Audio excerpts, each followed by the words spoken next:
Joder, vamos para adelante. Aquí he subido, esto es un... Bueno, ya empezó a grabar, ¿vale? Esto básicamente es un PDF, ¿vale?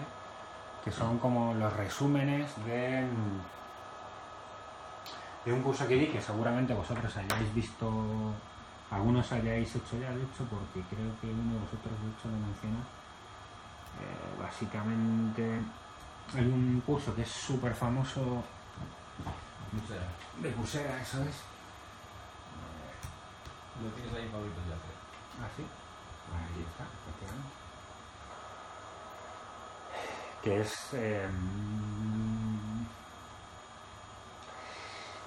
este curso, ¿vale? De Andrew Ng, Sí. ¿vale? Que este hombre ha trabajado para Google, para Baidu, etc. ¿Vale? Y este curso está bastante bien, ¿vale? Entonces las notas que voy a mostrar ahora están basadas en ese curso. ¿Y es gratis el curso? ¿Eh? Es gratuito. Ese curso es gratuito. Está diferente Coursera no me acaba de dudar. Porque no puedes evaluarte. Para eso tienes que pagar y... No, Coursera lo puedes evaluar, en este caso sí. Sí, es que hay algunos que no te Algunos no, otros sí. No, En este nada. curso sí. Sí. Este curso te puedes evaluar y luego al final puedes comprar, de hecho, Sí. el certificado del curso, digamos, que este curso está... Sí, son 50, son los lados. Sí, sí, 70 pavos, de hecho. Pero bueno, se supone que es con el sellito de la Universidad de Stanford y Sí, ya podrías claro, haber Sí, dicho, sí, eso es del dinero de esto. ya podrías haber dicho que por 70 pavos tienes Pero está tu mal. curso. No, espérate, más que esto, bueno, sí, de hecho, no. Pero bueno, lo he abierto ahí para que veáis, bueno, Pues puede ver ahí. sí, lo que pasa es que aquí ya lo tienes a pantalla completa.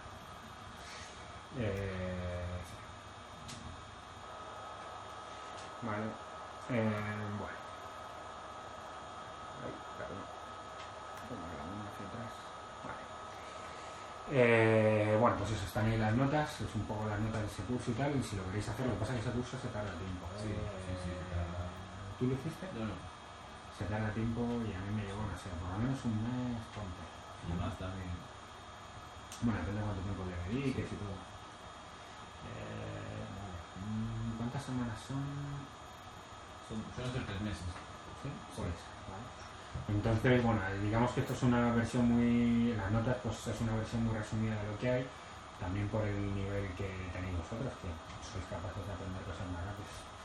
Lo único malo es que no he tenido demasiado tiempo para prepararme esto, ¿vale? O sea que me vais a tener que perdonar y si me preguntáis mucho me vais a pillar casi seguro. Pero bueno, entonces yo cuento un poco la parte genérica, digamos, de conceptos y todo esto. Incidimos en ciertas cosas y se supone que con esto ya podréis tirar, ¿vale? Por lo menos así pasó el cuatrimestre pasado y la gente podía tirar, porque vosotros tenéis tiempo, podéis investigar, meteros más en campos y todo eso, ¿vale? Entonces, la idea es, el curso está bien para tener una idea global, que es lo que voy a contar yo, pero luego cuando entres en cualquier campo vas a tener que meterte hasta el final, entonces el curso no te aparece. De todas maneras, como es gratis, ¿vale? Si tenéis dudas de cosas, podéis ir, os metéis en el curso, es gratis, el registro gratis, todo gratis, y luego podéis ir al material de cada semana, ¿vale? Sí. Donde te hable de esas cosas y lo... ¿vale? Pero lo que voy a hacer ahora es esto. Y os lo voy a explicar yo en la pizarra. Más o menos. Bueno, la primera parte, como es más teórica, quizá no hace falta hacer. Entonces, sobre la primera parte, pues los tipos de... Bueno, sí, vamos a hacer una pizarra. Los tipos de algoritmos, ¿no? Que hay. Vale, por aquí, hay que escribir que es este. Vale. Entonces, básicamente, dos tipos de... Hay dos tipos de algoritmos, ¿vale? Que son los supervisados, ¿vale? Y los no supervisados. Supervised and unsupervised, ¿vale? Y entonces los supervisados se dividen en dos tipos. Bueno, primera diferencia, ¿qué es supervisado y no supervisado? Tú normalmente vas a tener un set de datos, ¿vale?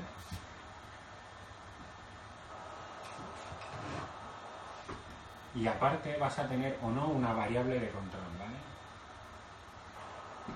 ¿Qué quiere decir lo de variable de control? Imaginamos, por ejemplo, que esto fueran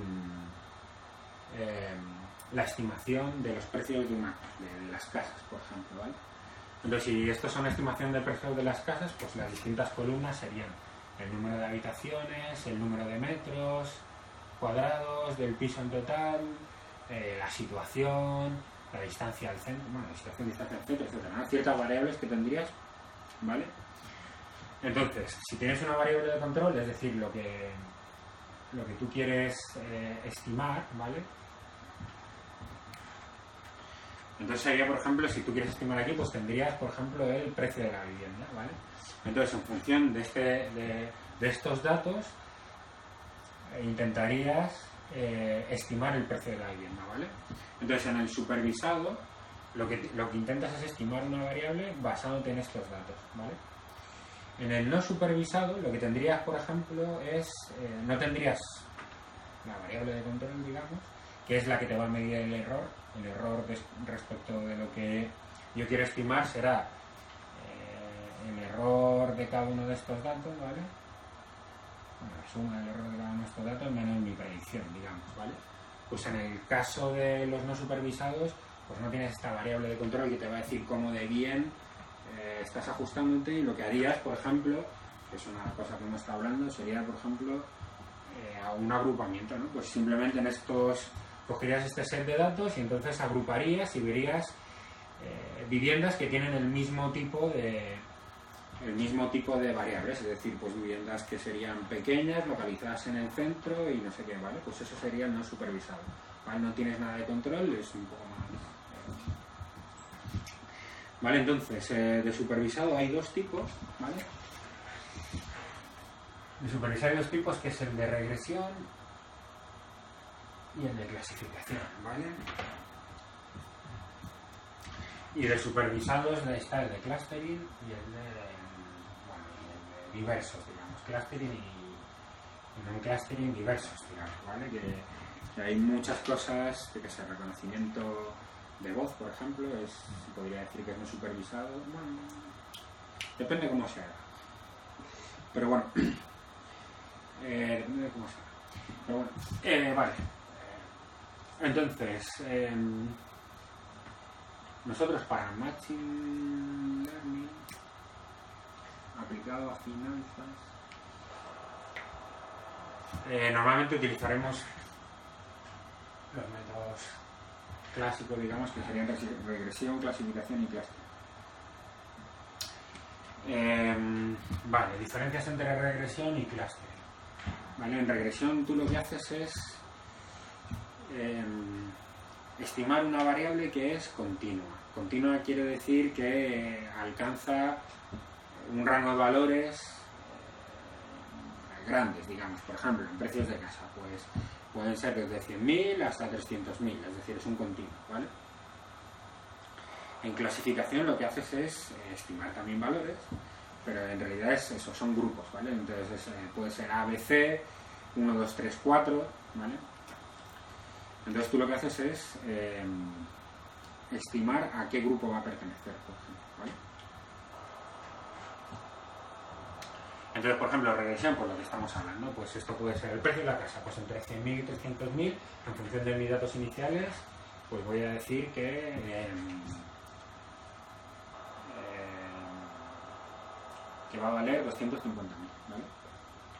En clasificación, pues en clasificación, por ejemplo, lo que voy a decir es los típicos problemas de clasificación, pues pueden ser, por ejemplo, un paciente de cáncer, ¿no? Pues en función de su historial, de la edad, de altura, peso, condiciones de sus familiares, bla, bla, bla, bla. Las variables que puedan influir, ¿no? La cantidad de sangre de no sé qué, lo que sea, ¿no? Pues en función de todo eso yo voy a decir, ¿este paciente tiene probabilidad de que tenga cáncer o no? ¿Vale? O otro tipo de problemas, reconocer dígitos, por ejemplo, ¿vale? Es clasificar, esto es un 9, esto es un 8, eso es clasificar, ¿vale? Vale. Y luego clustering, pues clustering, lo que hemos estado hablando offline, que es básicamente, bueno, pues esto como he dicho, ¿no? Pues clustering, por ejemplo, sería quitar esta parte y tener unos datos homogéneos y entonces decir bueno, pues agrúpame que tienen características similares. Entonces aquí serían grupos de casa, por ejemplo. Típicamente las empresas online que hacen, pues tienen un montón de información de los usuarios, ¿vale? Pues son uniformes, pues hacen perfiles de marketing, por ejemplo, ¿no? En función del número de veces que entres en una página web, lo que ellos hayan podido linkar de los datos financieros que crean que tienen de ti, etc. Pues hacen un perfil, entonces dividen en perfiles de marketing y luego te mandan el spam, el mensaje de spam adecuado a cada uno de los grupos, o como quieran hacer, ¿no? Los anuncios que te salen, por ejemplo, en función En Google, de... por ejemplo. Pues eso lo hacen en plan selección de noticias, por ejemplo, cuando a Google tú pones una palabra, yo qué sé, Siria, ¿vale? Y le das a News, pues tú ves que te ponen, por ejemplo, tú pones aquí en tu búsqueda lo que quieras, la palabra que tú quieras, entonces te vienen como pequeños bloques, con una noticia principal y varias pequeñas, ¿vale? O sea, hay varias pequeñas, ¿no? Varias noticias, te ponen una noticia destacada y luego varias noticias que ellos consideran similares, ¿vale? Pues eso también lo hacen con cluster, todo eso es cluster, ¿vale?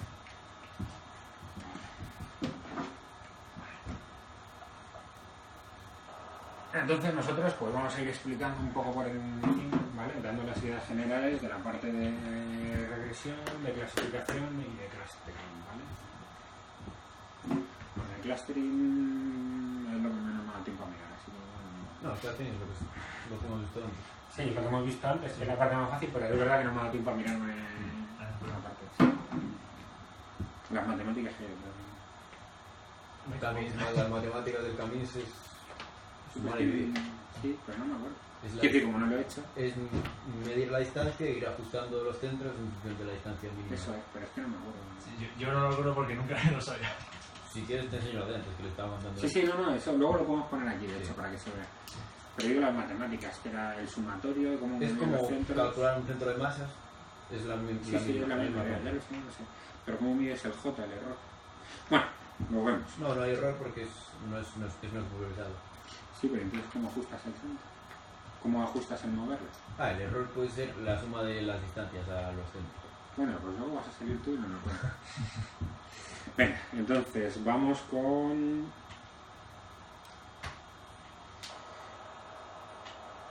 Vale. Vamos con el supervisado, ¿no? Entonces, básicamente el supervisado es... tú tienes tu input, ¿vale? Tú tienes tu función, ¿vale? De hipótesis, ¿vale? Y tú tienes tu output, que es tu predicción, ¿vale? Entonces, básicamente, tú lo que haces es un h de x, ¿vale? Que es tu predicho, ¿vale? Entonces, en el supervisado, ¿vale?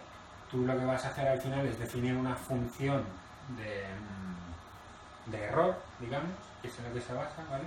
Que va a ser una función de lo que tú has predicho y de los valores que tú tenías, ¿vale? Y entonces lo que vas a hacer es intentar disminuir el error de esa función, ¿vale? O sea, lo que vas a hacer es minimizar este error, ¿vale? Y de eso va. Y no tiene mucho más detrás de filosofía, ¿vale? Entonces, lo que va a cambiar para cada caso es esta función h y esta función j, ¿vale? Se utilizan distintas para regresión que para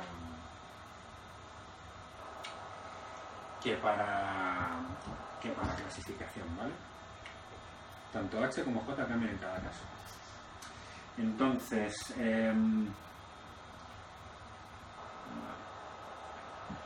para regresión, la regresión sería la regresión que ya conocéis vosotros. El h sería una combinación de... Bueno, esto puede ser varias variables, ¿vale? Entonces sería una combinación de teta, que serían la típica convención que se utiliza no solo en este curso, sino en muchos más cursos. Es teta son los parámetros a ajustar y x son tus valores, ¿vale? De los datos que tú ya tienes, ¿vale? Entonces, pues por ejemplo, típicamente, pues yo que sé, pues lo típico, lo más fácil es, tú tienes el valor x1, x2, X3, pues esto puede ser, por ejemplo, una SMA con un periodo 1, una SMA con un periodo 2, ¿vale? Pues un T2 y un T3, ¿vale? Entonces tú, por ejemplo, tienes aquí, pues eso, serían los valores de SMA,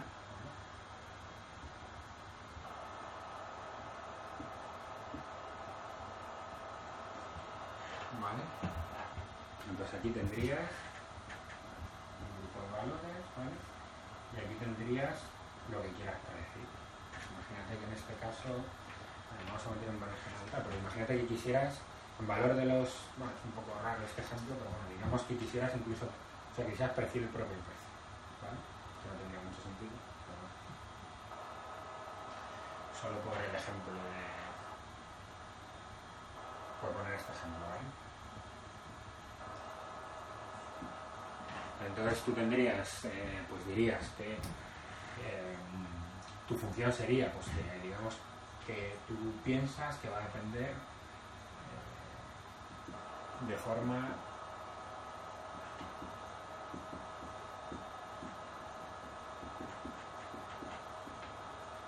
¿vale? Que va a depender de esta manera, ¿vale?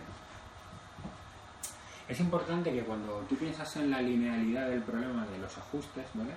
La linealidad del problema, que te permite resolver incluso analíticamente el problema, no depende de las X, es decir, yo puedo decir que el precio mío puede depender de esto, por ejemplo, o que puede ser de esta manera, ¿vale? ¿Vale? La linealidad del problema no me la marcan las X, me la marcan las tetas, ¿vale? Entonces yo puedo meter muchas características derivadas, ¿vale? Entonces yo puedo decir, pues, yo creo que el precio en un punto va a depender de lo que valga la SMA al cuadrado, en el logaritmo de la SMA, de lo que yo quiera. Yo puedo meter ahí todas las cosas que yo quiera, ¿vale?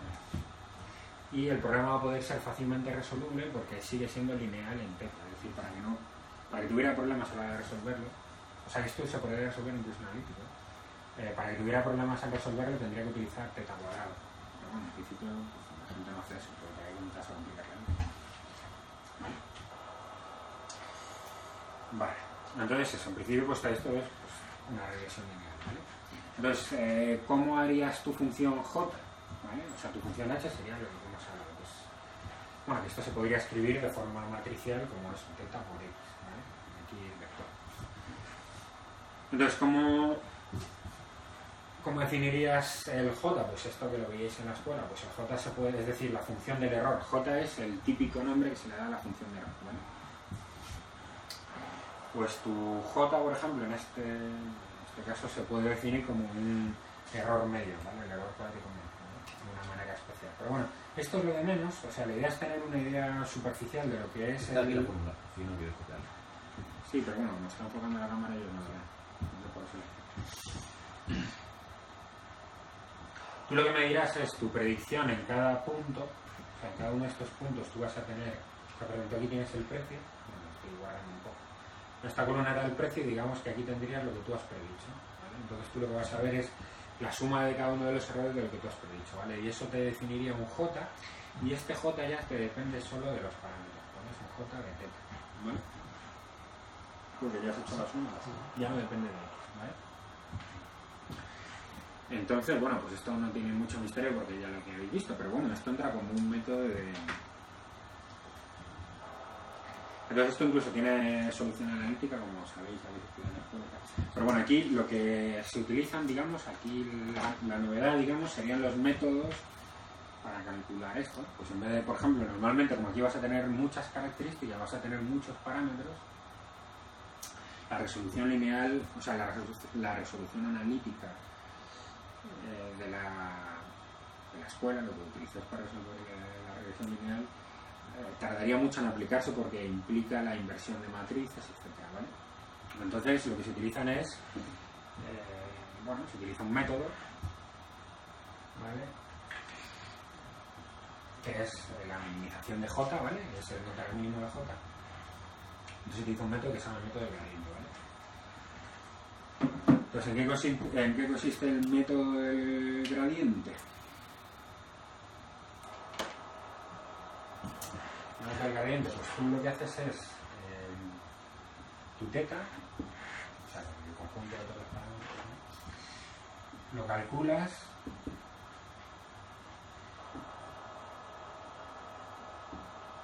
¿vale? De esta manera. O sea, tú vas ajustándote. Lo que tú estás haciendo es para teta, imaginemos, bueno, esto puede ser un parámetro, pero imaginemos que pueden ser más, ¿vale? Y aquí tienes tu error, ¿vale? Que es J. ¿Vale? Entonces aquí lo que estás haciendo básicamente es tener en cuenta la pendiente en este punto, ¿vale? ¿Vale? Yo estoy en este punto, ¿vale? En teta 0. Un punto cualquiera, elegido al azar, ¿vale? Como estoy utilizando el error cuadrático medio en un sistema lineal, lo que se sabe, por definición, es que la función es convexa, tiene un mínimo y se puede alcanzar, ¿vale? Entonces, tú estás en teta 0, entonces básicamente esto lo que haces es el siguiente punto, por ejemplo en este caso la pendiente es positiva, ¿vale? Entonces lo que yo estoy haciendo es el siguiente punto al que me voy a acercar va a ser alfa veces esta pendiente positiva, o sea que va a ser un número más hacia acá, ¿vale? Pues esto será teta 1, ¿vale? Aquí volveré a calcular la pendiente, ¿vale? Y lo que me volveré a decir es que me vaya acercando, ¿vale? Si lo empezara por aquí, pues la pendiente sería negativa y entonces lo que me diría es que fuera sumando, ¿vale? Entonces, de esta manera, con este método, lo que vas haciendo es acercarte a el mínimo, ¿vale? ¿Y el mínimo tendría los valores de los tetas? ¿El mínimo tendría? En el mínimo, partes de teta 0, tendrías los distintos valores de teta para... Claro, esto sería la solución, el teta mínimo sería tu solución. Estos son los parámetros teta de la función h que minimizan el error de tu... Si te acuerdas, hemos dicho que tu función h, h de teta x,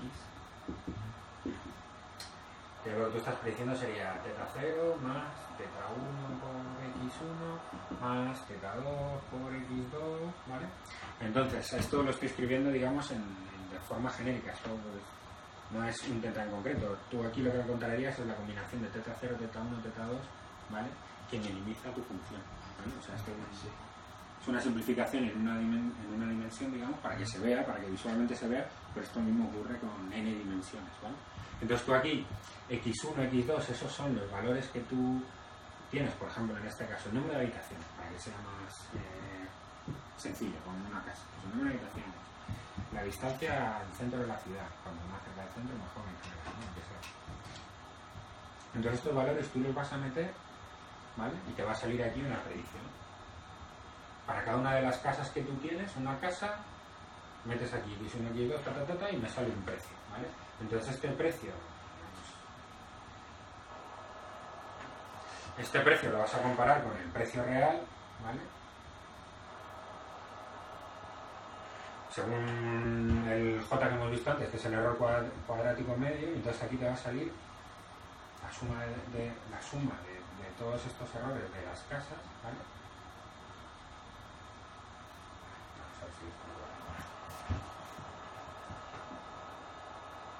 Para un juego de parámetros teta 0, teta 1, teta 2, ¿vale? Tú tienes aquí distintas casas con distintos valores de x1 y x2. Entonces, para un set de parámetros teta, tú metes todos los valores x y tú lo que vas a tener es un conjunto de valores y predichos y un conjunto de valores y reales. Entonces, con el error cuadrático medio, ¿vale? Te calculas un punto j, que es el error que tienes para este parámetro. Entonces esto sería j igual a 33, lo que fuera, vamos, ¿vale? Para un conjunto, es decir, pues imagínate, la casa, tú empiezas diciendo que, yo qué sé, el precio es 3 veces el número de habitaciones por no sé qué, ¿vale? Entonces lo que luego tú haces es cambiar este 3 el moverte en esta curva implica que tú cambias este parámetro, ¿vale? Tú empiezas con un punto inicial, yo qué sé, el factor que multiplica a las casas al número de habitaciones es 3. Pues el siguiente teta que te mueves con esta fórmula, ¿vale? Lo que te diría que es 2. Bueno, los mueves todos a la vez, ¿no? Los mueves todos a la vez. Es decir, si este es 3, este es 50.000, el otro es 22, pues esto es un juego de valores que es un punto aquí. Luego esto lo que me dice es que me mueva, porque esto se escribe de forma... Bueno, yo os lo escribo siempre de forma matricial, ¿vale? Luego esto lo puedes poner TJ, cada uno de esos valores, digamos.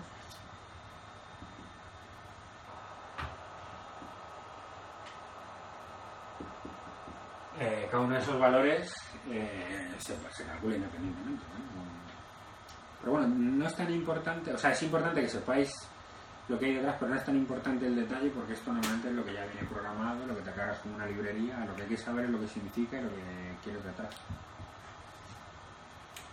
Pero bueno, no está mal que lo dijeras porque aquí, por ejemplo, se ve que si quieres hacer lo de las casas, por ejemplo, y es una cosa que ahora hablaremos, pues por ejemplo, si fueran de orden de centenares de miles de euros, pues el J, por ejemplo, esto, el parámetro, el Z0 sería 50.000 y a lo mejor luego aquí tendrías un 3 porque es el número de habitaciones, bueno, en este caso no. Pero bueno, podrías tener números muy dispares, ¿vale? Entonces hay un método para que cuando optimices adimensionalices el número de variables. Pero bueno, de eso hablamos un poco más adelante. Vale, entonces aquí lo que haces es básicamente encontrar el mínimo, ¿vale? Entonces el mínimo numéricamente. El alfa este es lo que se llama el learning ratio, ¿no? El ratio de aprendizaje, ¿vale? Entonces este alfa es un parámetro que tú puedes fijar, ¿vale? Depende de ti, ¿vale? Entonces esto es lo que te puede, o sea, este alfa como siempre es un trade, ¿vale? Es una elección, tienes que elegir. Entonces el alfa puede ser o un valor alto, digamos, o un valor muy bajo, ¿vale? Entonces, si el valor es bajo, tú lo que estás diciendo, o sea, lo que estás reduciendo es, digamos, en este caso, por ejemplo, que es pendientes positivas y me voy acercando hasta el mínimo, lo que yo hago es reducir el pasito muy poco a poco, ¿vale? Entonces, ¿esto qué problema tiene numéricamente? Pues cuando estás hablando de centenares de columnas, etcétera, es que tienes que dar muchas iteraciones, ¿vale? Y entonces, esto es muchas iteraciones, ¿vale?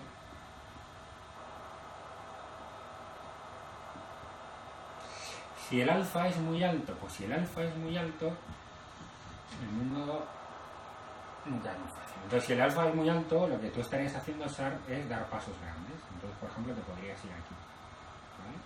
Porque das un paso muy grande. Entonces, estás aquí, ¿vale? Te sale una pendiente tal, y como das un paso grande, te vuelves aquí. Y entonces, lo que puedes empezar es hacer incluso a diverger o no converger, ¿vale? Entonces, aquí tienes muchas iteraciones, pero mucho tiempo, más tiempo. Pues si te pasas de alto, puedes diverger, ¿vale? Entonces, bueno, pues el alfa puedes jugar con él, pero hay que jugar con él sabiendo lo que haces y sabiendo que a priori cuando utilizas, que lo vamos a utilizar siempre, la regresión son lineales, etcétera, siempre va a converger. Si no te converge, lo que puedes hacer entonces es tocar el alfa, ¿vale?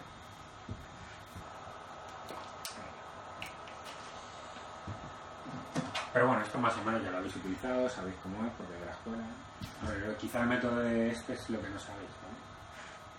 Lo que no se da en la escuela porque se da la solución analítica, ¿no? Pero cuando tienes muchas variables, la solución analítica de hecho está por aquí. Sí, en este caso la regresión lineal es mínimo cuadrado. Mínimo cuadrado, pero matricialmente se escribe de forma súper fácil.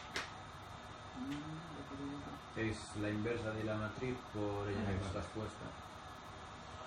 Eso. Ahí está. Bueno, es un... La verdad es que da igual porque en el fondo cuando te haces mucho... Entonces el parámetro mínimo óptimo sería esto.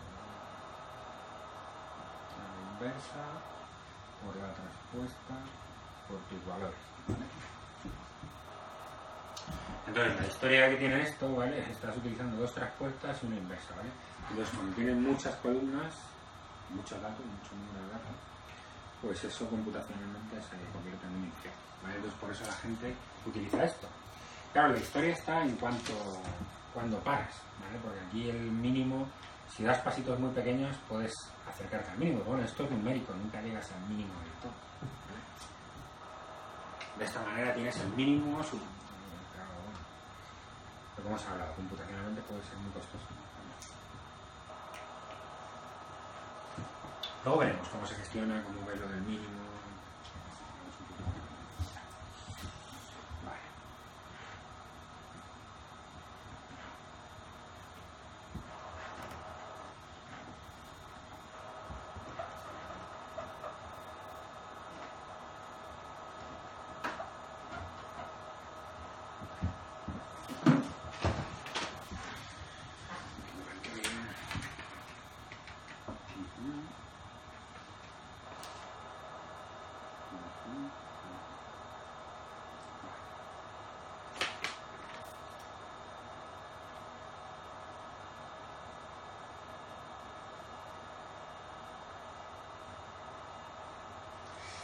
Vale, entonces luego hemos hablado con lo de las casas, que es un buen ejemplo cuando vas a predecir que como tienes valores muy dispares, o sea, tú puedes estar comparando, por ejemplo, el número de habitaciones, ¿vale? Con la distancia al centro, con habitaciones con los metros cuadrados, ¿vale? Y esto tiene que ser igual a 200.000, por ejemplo, del orden de 200.000. Entonces, claro, tú aquí los parámetros z que vas a poner pueden ser muy dispares, ¿vale? Entonces, lo de que sean muy dispares puede tener ciertos problemas, por ejemplo, para la convergencia propia de la función de error, ¿vale? Digamos que si tú lo dibujarías en un plano, si tú dibujarías dos de estos parámetros, ¿vale? Y pintas curvas de nivel, la J serían los errores, pues si son cosas muy alargadas, las pendientes, por ejemplo, pues pueden, las pendientes que puedes calcular, es decir, si los rangos son muy distintos, la convergencia, las pendientes, etcétera, te pueden dar problemas a la hora de encontrar el mínimo de J, ¿vale? Cuando los valores son muy dispares. Es decir, si esto tiene que dar 200.000 y aquí estoy hablando de ese orden, y aquí estoy hablando de que tienes 3 habitaciones, pues esto tendrá que ser del orden de 100.000. Pero si estoy diciendo que la distancia en metros cuadrados es al centro, los metros cuadrados son 100, por ejemplo, pues este factor θ2 será del orden de, si este era de 100.000, pues este será de 2 órdenes de magnitud menos, ¿vale? Entonces esto a la hora de hacer la función. Entonces lo que se hace, hay dos maneras de afrontar este problema, ¿vale? Y entonces, bueno, de maneras hay muchas maneras, pero bueno. Dos, por ejemplo, uno es que todas las variables, estas son las variables x, y, ¿vale? X1 es el número de habitaciones, x2 el número, la distancia z, el misterio está. Pues por ejemplo, una de las maneras es que todos los x estén entre 0 y 1, ¿vale? Entonces, ¿cómo hago eso? Pues adimensionalizo todas las columnas con respecto al valor máximo. Pues ya está. Y otra opción que se suele hacer es la normalización, ¿vale? Es decir, te lo llevas a valores de una normal. La otra opción, ¿vale? Esto es con respecto al máximo, ¿vale? Otra es la normalización.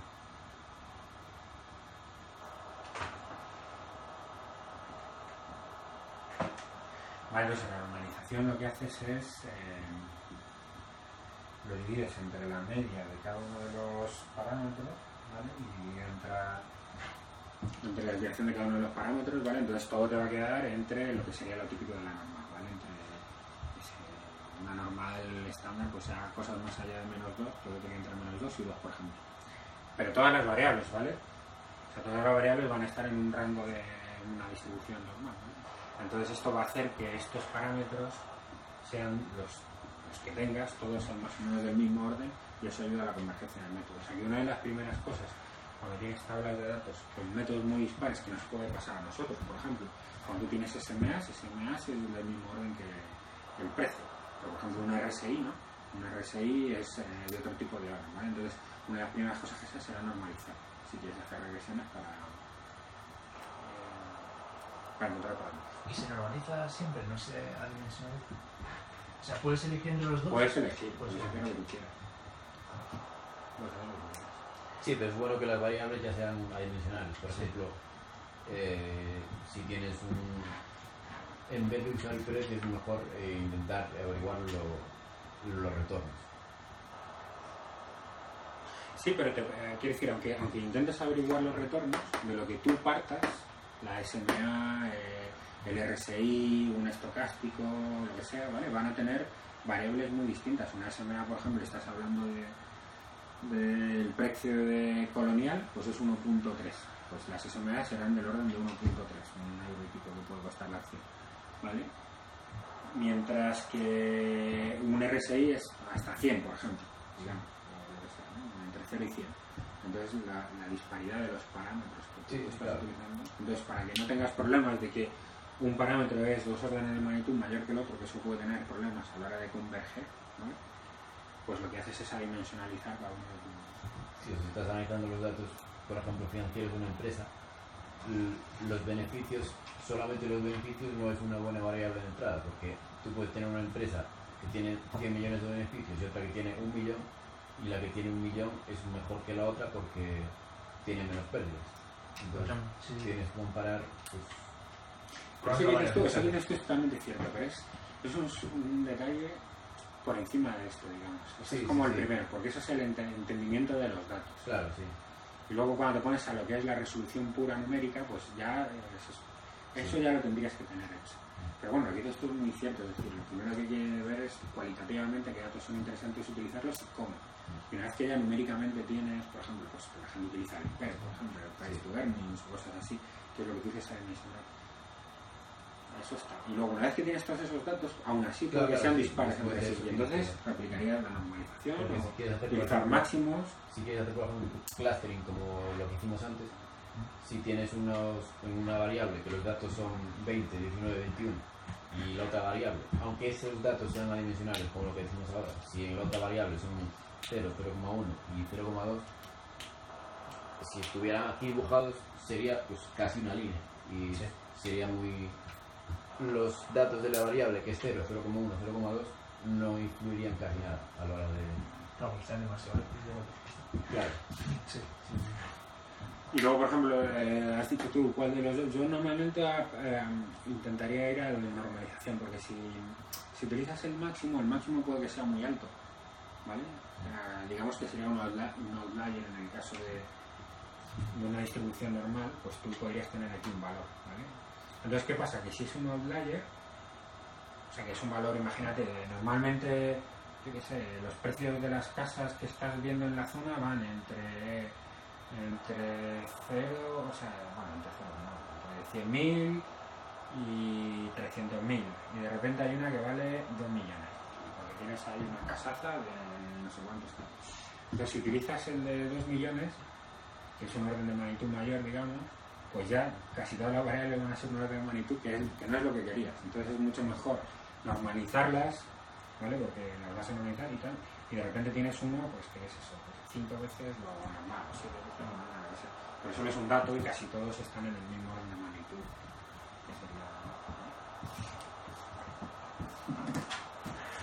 Hay un curso en Udacity, no sé si conocéis una página como Coursera, que habla justamente de esto, Machine Learning para trading.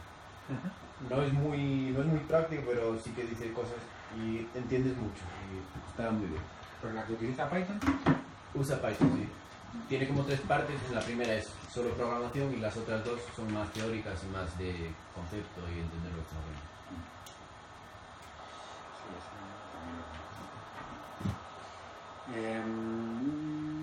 Vale.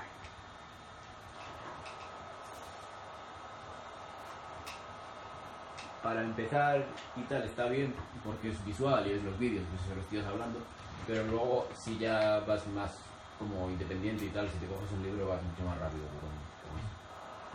¿Cómo se llama? ¿Cómo se llama la página? Udacity. Luego te lo paso si quieres. Sí, sí. Luego lo del... Para saber si lo que estás haciendo está bien, hemos hablado que el mínimo, ¿no? El mínimo, no, es que esto depende de mucho. Esto meternos quizá más de lo que... Porque normalmente los programas ya, la librería te lo hacen todo ya, pero bueno, si te pones muy al detalle y quieres hacer todo el método y tal, pues por ejemplo, para saber que estás haciendo bien, que tu función la has definido bien y que todo está bien, por ejemplo, pues una de las primeras comprobaciones, hemos hablado de que cuando tú calculas el J, ¿vale? Tú vas acercándote, pero claro, abajo es numérico, digamos, entonces al final acabarías moviéndote de un lado a otro, ¿vale? Y no encontraréis el mínimo. Bueno, hay distintas maneras de definir pues que el epsilon entre un paso y el siguiente sea menor de lo que sea, tal. ¿Vale? Pero bueno, en general, por ejemplo, una de las maneras de saber que lo estás haciendo bien es definir el número de iteraciones, por ejemplo. Entonces tú, claro, depende de la complejidad del problema. En general serán problemas muy complejos, con lo cual te das centenares de iteraciones, por ejemplo, ¿no? Entonces tú lo que vas haciendo, por ejemplo, es definir, pues al primero, pues dejo 100 iteraciones, entonces te va a aplicar. Luego dejo 200, dejo 500. Entonces tú lo que irás viendo, si todo funciona bien, es que cuantas más iteraciones dejas, más te va bajando el error. De hecho, sería una de las maneras, por ejemplo, de definir y encontrar el error mínimo, pues sería pues a partir de qué número de iteraciones mínimas, a partir de qué número de iteraciones definidas, digamos, has encontrado el error mínimo y ya no quieres seguir aumentando iteraciones. Pues cuando entre un punto y el siguiente, pues el delta este sea pequeño, ¿vale? Vas a hablar de lo de dividir los casos de entrenamiento en entrenamiento y test, porque igual en esto está bien. Ya que estás hablando de esto, Sí, hablar del error en el conjunto de entrenamiento y en el de test. pero lo haremos luego. Cuento primero, porque como es común a las dos cosas, Sí. cuento clasificación y luego como el análisis de J de los errores, que eso realmente es más interesante lo que dices tú, porque en el fondo esto si lo hicieras tú, manual, no sé qué tal, pero hoy en día las librerías ya te encuentran directamente el óptimo porque todo esto lo tienen metido ellos programados y no tienes que preocuparte nada más que lo importante, que es tu función de hipótesis, la H, cómo la defines tú, que puede ser... Y luego lo que sí tienes que saber es, en función de lo que he hablado hoy, que somos jóvenes, definiría distintos tipos de grupos, digamos, de datos para intentar ajustar un error, definir ese error y entonces cómo juegues con ese error te dirá lo bien que puedes hacer tu ajuste. Eso es lo importante, ¿verdad? Bueno. Esto es un poco para que sepáis lo que hay debajo, que sabe. Esto último se parece al método de Newton de resolver ecuaciones de forma numérica, ¿no? Pues Más o menos, o sea, se pasa en Sí, esa filosofía, sí. ¿no? De a mí es que el método de Newton me queda ya muy lejos. Pero sí, sí. algo parecido, ¿no? O sea, ir iterando y buscar que el error sea el mínimo. O sea, definir Bueno, de cálculo numérico, ¿no? Exacto. Sí, sí. O sea, basado en la filosofía sea lo mismo. Bueno, yo creo que igual a lo mejor es el mundo, ¿no? Bueno, sí. Lo que os he explicado se llama el método del gradiente. Y esta de las iteraciones es eso, de las iteraciones es el número de pasos que da, entonces cuanto más pasos des, pues teóricamente más te hacen. Vale. Más cositas. Claro, pues ahora vamos a pasar a una cosa que sí que no se ve en la escuela y que es mucho más rara. Es la parte de clasificación, ¿vale? Entonces, hemos visto regresión y lo que hemos hablado, es decir, clasificación y regresión comparten las mismas, los mismos fundamentos, ¿vale? Tu función de hipótesis, tu predicción y tu error, ¿vale? Eso es maximiano, ¿vale? Eso vale para todo, ¿vale? Para todo lo que sea supervisado. Entonces, clasificación. ¿De qué va a ser de clasificación? ¿Vale? Eso sí que no lo hemos visto en la escuela y sí que es más raro. Imaginemos que tú tienes unos datos, ¿vale? Tengo una variable X. Entonces tenemos dos estados, digamos. El estado A y el estado B. ¿Vale? Yo qué sé, puede ser, yo qué sé, imagínate, altura de la gente. Entonces, si son bajitos son tontos y si son altos son listos. Cualquier cosa, A y B, ¿vale? O todavía más malos. Si son bajos tienen cáncer y si son altos, lo que queráis. ¿Vale? Entonces, tú si intentas hacer una regresión, pues como son las regresiones, tú te saldría una línea, bueno, podrías intentar ajustarlo y tal, pero claro, te dan valores numéricos y no te clasifica, es decir, te daría 100, 103, 100, lo que sea, ¿no? Es decir, una regresión no te ayuda porque da valores numéricos continuos, etc. Entonces, la manera de solucionar eso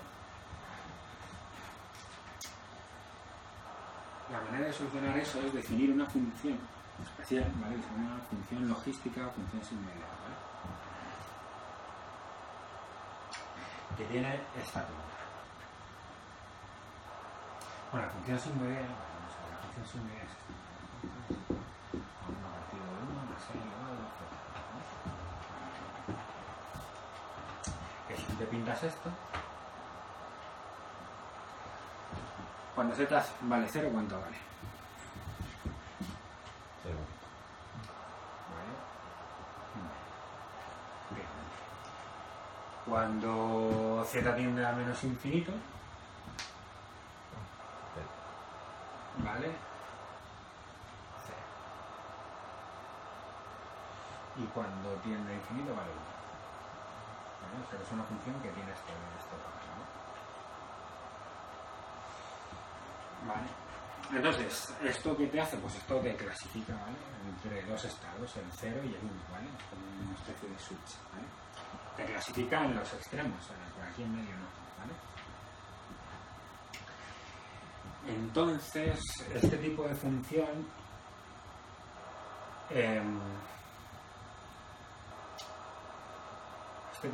lo que estamos hablando, te separa estados. Entonces lo que hay que tunear, digamos, sería un poco esto. Lo que tunearía sería un poco esto. Entonces, la función sigmoidea aplicada a la predicción, tú lo que tendrías es h de tus parámetros, ¿vale? Que es g, ¿vale? O sea, estos serían los parámetros de antes que tú quieres ajustar y esto sería tus variables de las que partes, ¿vale? Entonces, estos parámetros θ lo que hacen es un poco lo que te hacen es modificar esto, ¿vale? Te modifican, en el caso más sencillo, por ejemplo, este caso lineal, que sería θ0 más θ1 por x, ¿vale? θ0 lo que te va a hacer es mover esta frontera, ¿vale? Te va a mover esta frontera y θ1 lo que te va a hacer es la pendiente de aquí, ¿vale?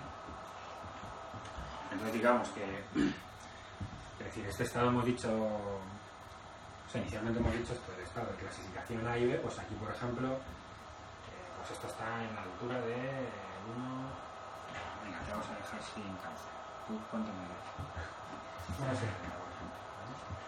Pues entonces, con esta función, ¿vale? El θ0 te definiría que estás aquí y el θ1 lo que te define es cómo de rápido es este cambio, ¿vale? O sea, desde cómo de suave es, cómo de suave es ese cambio, ¿vale? Entonces un θ1 muy... no me acuerdo si es alto, ¿no? Pero bueno, te define una pendiente que es más abrupta o una pendiente que es más suave. ¿Y eso qué tiene que ver? Pues una pendiente más suave quiere decir que no están claras las conclusiones o no es tan clara esa separación. Porque ahí lo pinta aquí súper bonito, ¿no? Pero lo normal es que tú tengas alguno por aquí, otro por allá. Y entonces, bueno, esto lo que te va a decir es... en la pendiente te va a decir cómo de clara es la situación. Entonces aquí lo que estás haciendo en realidad se mueve entre 0 y 1, ¿vale? Se mueve entre 0 y 1, ¿vale? Entonces aquí lo que estás dando es, digamos, la probabilidad de que el evento suceda, ¿vale? Es decir, tú meterás una... Vamos a ver, por si no. Una cosa, igual es porque esto es un poco confuso, tío, pero cuando z tiende a menos infinito, o sea, igual menos infinito, O sea, cuando z llegue a menos infinito esa constante de 1. Pero igual no sé, igual estoy cansado y se me ha ido la pinza, pero... Sí, pero te faltaba un menos. Es uno más... estaba e elevado a menos z. Sí, es elevado a menos z. Coño, vale. No, pero Por eso, pero claro, estaba elevado a z positivo, entonces... Vale. Ya tenía yo miedo de que qué coño he elevado a menos infinito. Vale. Ahora tiene lógica la dibujación. Entonces, Está elevado a menos. Sí, Ahí está menos. Ahí está menos. tienes una vista ahí. porque no lo había puesto. Se me había olvidado. No lo habías puesto. Creo que sí, sí, ahora que lo... No, elevado a z y... Pero sí, el concepto después de eso sí que se entiende. Bueno, voy a escribir por si la gente no lo ve. Es 1 partido de 1 más e elevado a menos. A lo mejor no lo puse.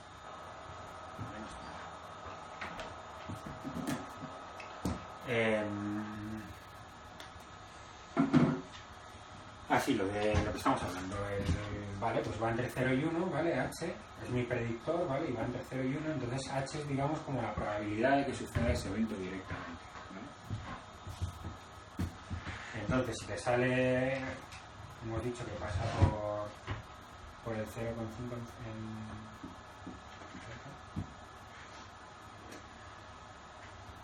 Z es ZX. Pues entonces aquí, pues bueno, hay distintas maneras. Es decir, hay gente que dice, vale, pues bueno, luego hablaremos un poco de eso, pero si H es mayor que 0,5, por ejemplo, pues directamente le asignas 1, ¿vale? Entonces esa sería la manera de clasificar. Vale. Entonces, normalmente lo que te saldrá, claro, es decir, a no ser que sean casos muy claros cuando tú estés clasificando algo, normalmente lo que te saldrá serán valores por 0,8, 0,6, 0,3.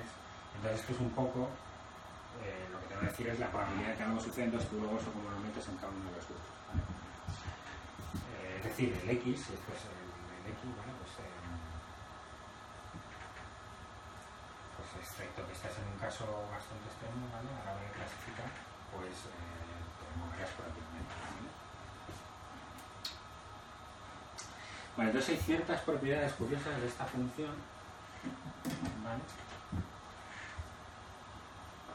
Como hemos visto, ¿no? El que pasa por aquí es sencillo. Entonces, cuando la función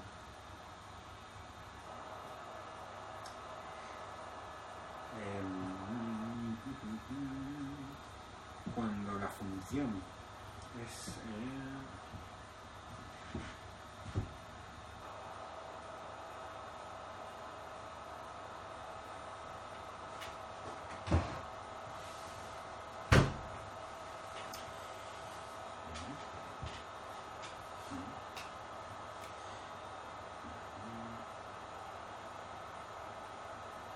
sí, son las fronteras de decisión, ¿vale? Eso está aquí. Entonces, como ya sabemos directamente que en z igual a 0 voy a tener h igual a 0,5 y que h igual a 0,5 puede ser el nivel de decisión, ¿vale? Que ese nivel de decisión no siempre tiene que ser 0,5, luego lo discutiremos, ¿vale? Vale, pues en cualquier caso, cuando yo tengo un set de parámetros θx, ¿vale?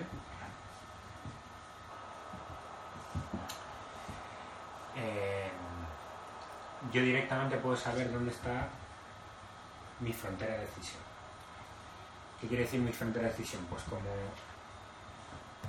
voy a decir que pertenece al grupo A o al grupo B, en función de si es mayor o menor de 0,5 y que sea mayor o menor que 0,5, ya sé que es cuando z igual a 0, entonces esto quiere decir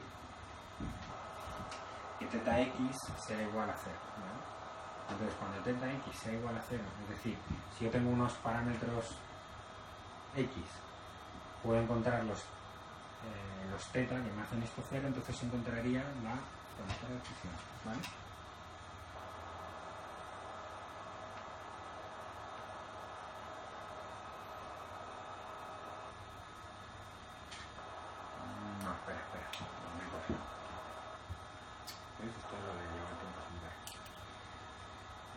tú puedes predecir ahí, eso es antes de la clasificación,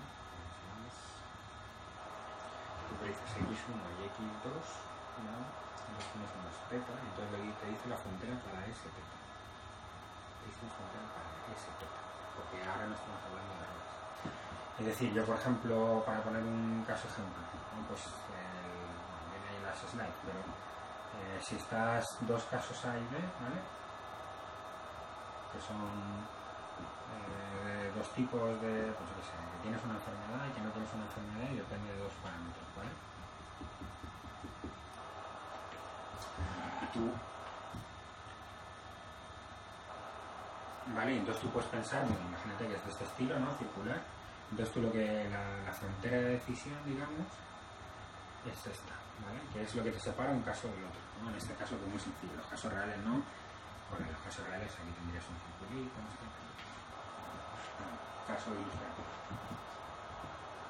Vale, entonces tú tienes dos variables que es x1 y x2, ¿vale? Entonces, para cada una de estas variables, o sea, en nuestro de clasificaciones, si este parámetro vale tal y este parámetro vale cual, pues este sería o 0 o 1, dependiendo de lo que hagas. Entonces, lo que te dice esto es, lo que te dice es, si mi función h de teta, h de teta x, vale, es teta 0 más, en este caso que sería tipo círculo, digamos, ¿no? Ya sabes más o menos cómo va a ser, entonces tú ya sabes que va a ser, bueno, teta 0 que sería teta 1 x1 cuadrado más teta 2 x2 cuadrado, ¿vale? ¿Vale?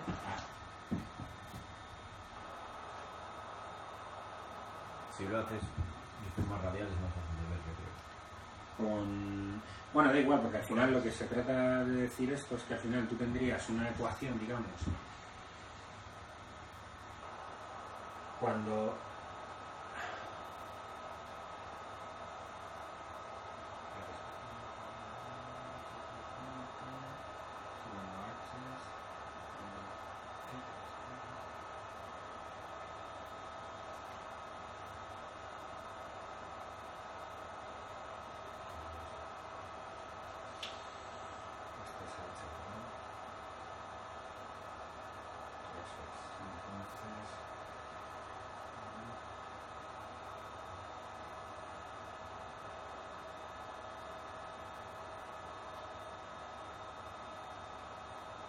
claro, que sería esto es por unos tetas de segundo. O sea, si esto lo hicieras igual a 0, el teta 1 x1 cuadrado más teta 2 x2 cuadrado, si esto lo haces igual a 0, ¿vale? Que está en la relación de un círculo, te sale esta bomba ahí si tuvieras bien ajustados este teta 1 y teta 2. Si tuvieras bien ajustado. O sea, que estamos haciendo trampa porque aquí las coleccionan. Pero esta sería la manera de sacarte, digamos, dónde va a estar tu frontera de decisión para definir los dos casos, ¿vale? Pero claro, hemos hecho trampa porque ya tendrías que saber teta 1 y teta 2, ya tendrían que estar ajustados. Entonces, ¿cómo se ajusta? Antes hemos utilizado para la J, hemos utilizado el error cuadrático medio, ¿vale? Antes era la suma de los errores de lo que yo predigo menos el dato real al cuadrado, ¿vale? Pero ahora esto no lo podemos utilizar con esta nueva función, ¿vale? Con la función sigmoidea, ¿vale? ¿Por qué?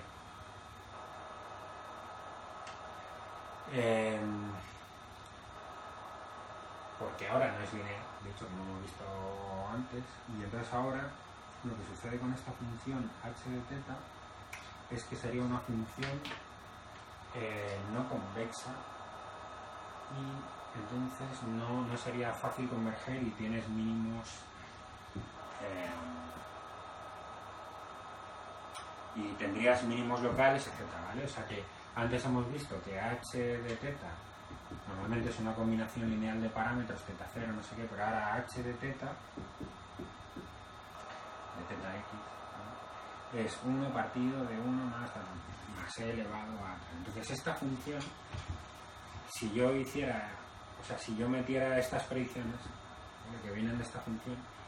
Mi función j, si la definiera de esta manera, ¿vale? No encontraría mínimos, ¿vale? Entonces lo que se hace es definir una función de error distinta, de tal manera que sea convexa y que otra vez tenga garantizado que puedo encontrar un mínimo, ¿vale? Entonces, ¿cómo se define? Vale, pues la función de error, pues estamos clasificando. Entonces, la función de error se define de manera partida, ¿vale? Entonces, la función de error es una función de este estilo. Si i es igual a 0, ¿vale? Esto es j. Y una función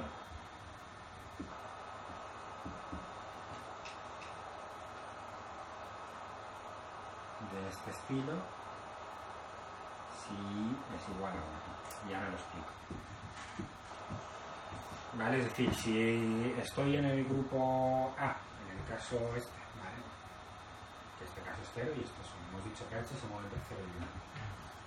Entonces lo que yo digo es, cuanto mi valor predicho esté más cerca de 0, bueno, de hecho si está en 0 exactamente, es 0 el error que tengo de j, ¿vale? Y cuanto más me aleje, mayor es el error, ¿vale?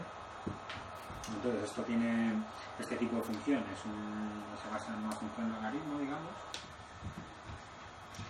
Vale, bueno, lo veis en las notas, ¿vale? No la voy a escribir. Pero bueno, pues eso es tu valor por el valor del logaritmo de lo que tú predices, ¿vale? ¿No? No lo recuerdo. Y eso es tu valor por el logaritmo de lo que tú predices. Y eso, pues, y para i igual a 1 es lo mismo, es decir, si en el caso de que yo estuviera en el grupo 1, pues lo que yo quiero es, si predigo el valor 1, que sea 0, y cuanto más me aleje de ese valor 1 hasta el 0, ¿vale? Yo puedo predecir siempre, como estoy utilizando mi función sin muy idea, yo puedo predecir siempre entre 0 y 1, ¿vale? Porque yo estoy clasificando, ¿vale? Entonces, pues me defino eso. ¿Vale? Entonces defino j de una manera. Entonces, aunque en realidad esta función está partida, pues hay una manera de escribirla, como en el fondo es digital y igual a 0 y igual a 1, hay una función de escribirla de forma que te quede una ecuación clara, pues en función de i, c, o sea, i predicha, o sea, tengo i real por el logaritmo de la i predicha. Está ahí puesto. 1 menos i, tal, de tal manera que si el i es 0 te queda esta función y si el i es 1 te queda esta otra función, ¿vale? Y entonces al final tienes una sola función j que te define el error, ¿vale?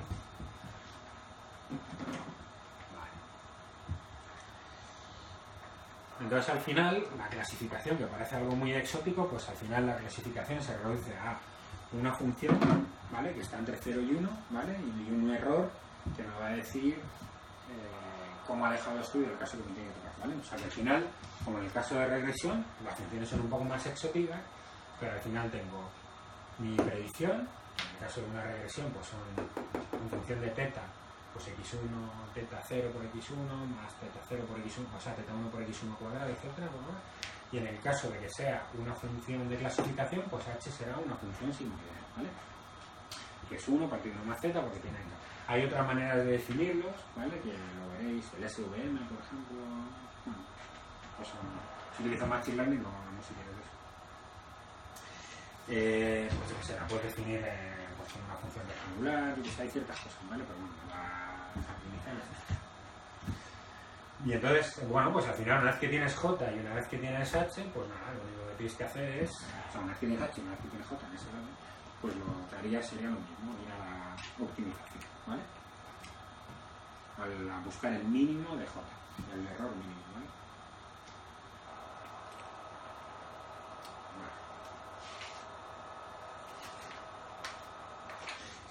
¿Qué sucede si tienes... O sea, porque aquí hemos hablado solo de 0 y 1, o sea que solo clasificas dos grupos, A y B, ¿vale? Pero ¿qué sucede si tienes varios grupos? ¿Vale? Lo que haces, si tienes pues, por ejemplo, si tienes que distinguir dígitos 0, 1, 2, hasta 9, ¿vale?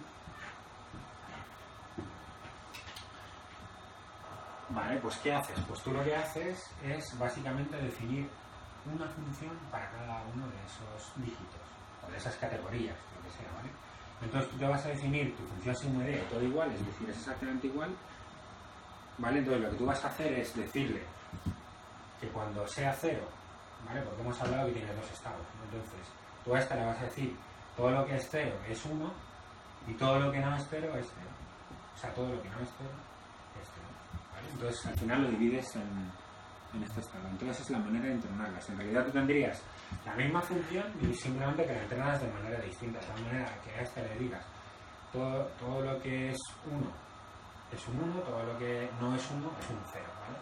Entonces luego cuando tú le pases un training test, ¿vale? Bueno, esto es un método que se llama one versus all, ¿vale? Es decir, la función es la misma, lo único que haces es entrenarlas de manera distinta, de tal manera que cada una de estas va a tener unos pesos distintos, ¿vale? Porque las has entrenado de forma distinta, ¿vale? Entonces tú vas a tener unos TI, ¿vale? Que TI de 0, TI de 1. En principio estos van a ser distintos, ¿vale? Porque los has entrenado de distintas maneras, ¿vale? La función es la misma, la forma es la misma, pero los pesos son distintos, ¿vale? Entonces cuando tú tengas un nuevo número a distinguir, ¿vale? Pues entonces lo que vas a hacer es, vas a hacer, si esta por ejemplo que tiene unos θ distintos, esta la llamamos H0, esta la vamos a llamar H1, esta tal. Entonces tú vas a tener distintas. Entonces tú lo que vas a hacer es, cuando te entre un nuevo número, digamos, para distinguir, imaginemos que estamos leyendo imagen, ¿vale? Pues entonces tú lo que vas a hacer es, todas estas te van a dar una probabilidad, ¿vale? Entonces tú, ¿cómo dirías a qué grupo pertenece? Pues porque cogerías simple y llanamente a la que te da una probabilidad mayor, ¿vale? Es decir, cada una de estas te va a dar un valor distinto porque todas las has entrenado, ¿vale? Entonces, la de 0, si le metes un 1, que no tiene que ver nada con un 0, pues te va a decir que la probabilidad de que sea 0 nunca es 0, te va a decir que es 0,2. La de 1 te dirá que casi seguro que es un 1,09. La que has entrenado para que te distinga 2, pues te va a decir que un 2 y un 1 se parecen bastante poco, así que va a decir que son un 0,4 o 0,3, ¿vale? Entonces tú dices, ¿qué número es el que estoy distinguiendo? 0,9, ¿vale? La que me da la probabilidad, no sé, es un 90% que sea 1. Entonces no hace nada especial, ¿vale? Simplemente tú tienes la misma función, o sea, tienes la misma función, la función es del mismo tipo, ¿vale? Lo que pasa es que la entrenas de una forma distinta, que por eso se dice one versus all, es decir, en la categoría que yo quiero distinguir lo considero como la buena y todo lo demás es 0, ¿vale? O sea, no le enseño a que reconozca distintas cosas, ¿vale? Es 1 versus todo lo demás. Vale, pues ya está.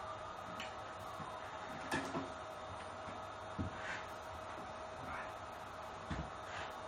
Entonces ahora, esto normalmente no vais a tener que utilizarlo, de hecho, lo que hay que utilizar es lo que vamos a hablar ahora, que es lo interesante, ¿no?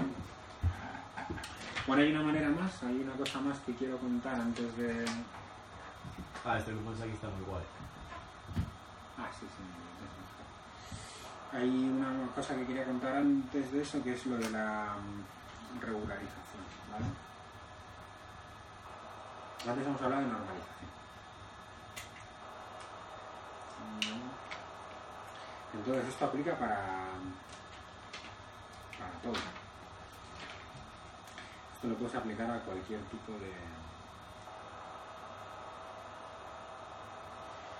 de tanto clasificación como supervisión, ¿vale? Entonces tu error hemos dicho que se define. Tu error hemos dicho que se define, por ejemplo, en el caso de la regresión, como el error cuadrático medio, ¿vale? La suma de los errores de los datos reales y lo que tú has predicho al cuadrado, ¿vale? Entonces luego hay otra cosa, que la explicaremos, ¿vale? Que lo que te hace es intentar, ¿vale? Lo que hace es intentar reducir la probabilidad que tú hagas sobre el ciclo, ¿vale? Entonces se define este parámetro lambda como el parámetro de regularización, ¿vale? Que afecta a estos θj. Estos θj es básicamente son los parámetros de ajuste. Entonces, esto que busca, como yo busco minimizar j, yo aquí lo que estoy buscando es minimizar este número también. Entonces, lo que intentas es que los θj, los parámetros, sean lo menor posible, ¿vale? Entonces, ¿esto qué quiere decir? Tú imagínate que tienes maneras más sencillas con una regresión, pues tú tienes unos números, puede ser una función, ¿vale? Que es de, bueno, vamos a ponerla más complicada, ¿vale? Que es algo, digamos que podrías ajustarlo por algo así, ¿vale? Entonces, típicamente, pues no te complicarías la vida, ¿no? Porque la computación es gratis, entonces tú dirías que esto es θ0 más θ1 por x1 más por x, ¿vale? Vamos a, aquí solo tienes una variable, ¿vale? Y esto es h más j. O sea, tu predicción, el h, tu función de predicción de hipótesis, θ0 más θ1 por x más θ2 por x al cuadrado más θ3 por x cubo más θ4 por x cuarta, tal. ¿Vale? Entonces tú intentarías encontrar el óptimo, ¿vale? Entonces, si tienes muchos parámetros, θ0, θ1, θ2, θ3, entonces si tienes muchos parámetros, tu función se intentará ajustar mucho a tu curva, ¿vale? Porque le has dado muchos grados de libertad, ¿vale?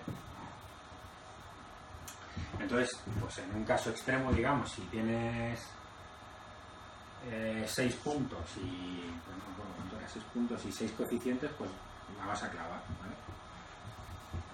Vas a ser capaz de exactamente pasar tu curvita por todos los puntos, porque Con los 5 te lleva. 5, es que no me acuerdo cómo era, no sé si son No, menos sí. o... 6.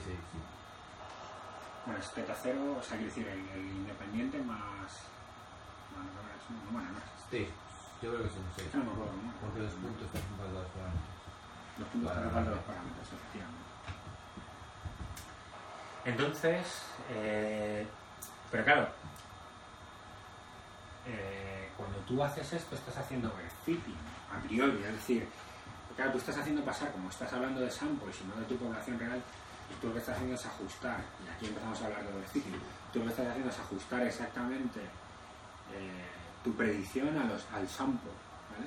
A exactamente lo que tú tienes, pero si tú, en este caso por ejemplo, si tuvieras más puntos, tú lo que esperas son puntos alrededor de esto, y entonces no quieres que tu curva sea con un x a la sexta perfectamente ajustado, etc. Entonces eso ¿cómo lo utilizas? ¿Cómo reduces esa posibilidad? Con este parámetro lambda. Entonces el parámetro lambda básicamente lo que hace es que estos coeficientes, todos, θ0, θ1, θ2, θ3, intenten ser lo mínimo posible, ¿vale? Intenten ser lo menor posible. ¿Y eso qué quiere decir? Pues que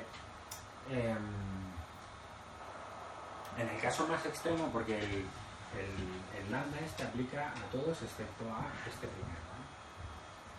θ0 no aplica. Entonces en el caso más extremo, digamos, pues que sería el bias, que se dice que es que no está ajustado, pues sería una puta línea recta. Hay una línea recta. Entonces, entre una línea recta y esto, pues está el punto intermedio que sería algo de esta manera, ¿vale? Es decir, lo que te hace es suavizar el overfitting penalizando, por ejemplo, valores muy altos, en este caso, que harías un overfitting, penalizando los θ4 para que fuera el mínimo posible, de tal manera que lo que más te cuente sea lo mínimo indispensable para no tener un error grave, porque claro, si esto fuera, es decir, si lambda fuera enorme, de tal manera que tener cualquier θ penalizara mucho, ¿vale?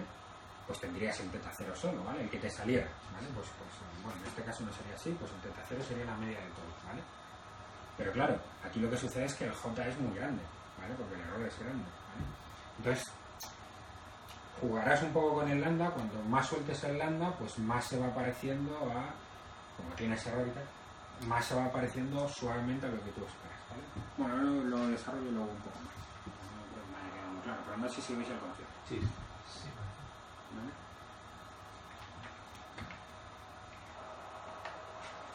¿Y cuál puede ser el problema de que se ajuste perfectamente a los puntos? O sea, si tienes muchos puntos, Pues, Pues esos puntos no son la población real, tú lo que quieres es poder generalizar. claro, tú estás buscando, esto es como la estadística, es decir, tú puedes utilizar, cuando tú tienes una, ¿por qué utilizamos la normal? Por ejemplo, ¿no? ¿Por qué utilizamos una distribución normal? Es decir, cuando tú tienes unos datos que tú has medido en tu fábrica, digamos, pues tú tienes unos datos y tú dices, pues está en torno a la media que me da, ¿vale? A la media que me da, y luego me han salido cosas así, ¿vale? Y a mí me ha salido no sé qué, y aquí me ha salido, no me da tiempo nada. Pero entonces tú directamente podrías utilizar lo que te ha salido para intentar caracterizar tu población, pero tú sabes que te han salido unos ejemplos completos, luego las cosas normalmente a lo mejor, imagínate esto. claro, no tiene que ser necesariamente Claro, la entonces, distribución real. claro, tú normalmente no te sale justo, es decir, Sí. si tú lanzas una moneda 100 veces no te va a quedar 50 y 50, te va a quedar 55 y 60 y no sé qué. O sea, perdón, 55 y 40 y no sé cuánto, ¿no? Sí, sí. Entonces, tú lo que haces es un modelo de eso porque piensas que con unos ciertos parámetros puedes ajustar mejor tu distribución y tal. Pues aquí sucede lo mismo, es decir, a mí me han salido, yo tengo un número definido de puntos, pero yo quiero ver la generalidad y no que se me ajusta a ese número de puntos. Entonces sería lo mismo que en estadística, yo tengo unos valores medidos, pero yo quiero hacer un modelo de esos valores porque yo pienso que eso va a describir mejor el comportamiento general.